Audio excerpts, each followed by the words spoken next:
C'est le procès d'une agression barbare qui s'ouvre ce matin à Lyon. Un homme est jugé aux assises pour avoir brûlé son ex-conjointe à l'acide. Il s'était introduit dans son appartement de Villeurbanne il y a 3 ans avant de l'asperger au visage et sur le haut du corps. Brûlée au 3e degré, elle est en vie mais traumatisée pour le reste de ses jours.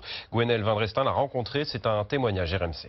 C'était en août 2016. Nana habite au rez-de-chaussée d'un immeuble à Villeurbanne. Toutes les fenêtres sont ouvertes et son ex-conjoint en profite pour s'introduire dans son salon. La suite est d'une violence inouïe. Je vois son regard noir et je sais que je vais y passer. Il me met 2 coups de poing, je titube. Il me met encore 2 coups de poing. Je tombe au sol, je suis sonnée. Je sens un liquide chaud. Je sens ce goût de soufre dans ma bouche. C'est quelque chose de chimique. Donc je suis brûlée au visage, au crâne, au cou, à 35% au 3e degré. Donc on m'a confirmé que c'était de l'acide sulfurique. Cette mère de famille de 48 ans passe 2 mois dans le coma, doit subir plusieurs opérations chirurgicales, perd son emploi, mais elle estime surtout avoir perdu beaucoup plus. C'est le but de briser ma vie sentimentale et de femme. Tous les jours, je suis face à cette violence, puisque tous les jours je me regarde dans le miroir, tous les jours je prends des douches, je sors pour aller à mes rendez-vous médicaux. Pour moi c'est ça la violence, de subir. Après avoir témoigné à la barre du tribunal, Nana racontera encore son histoire, montrera encore ses blessures, mais cette fois-ci dans les collèges et les lycées de la région. J'ai envie de parler aux jeunes filles qui ont 14 ans et leur expliquer que l'amour, c'est pas de recevoir un coup de poing, de se faire tirer les cheveux. Ah ben oui, non mais je rigole. Non, l'amour c'est pas ça. Et moi je veux prévenir. Et l'agresseur de Nana, qui avait déjà été condamné pour des violences conjugales, risque jusqu'à 15 ans de réclusion criminelle et 150 000 € d'amende. Le verdict est attendu demain soir.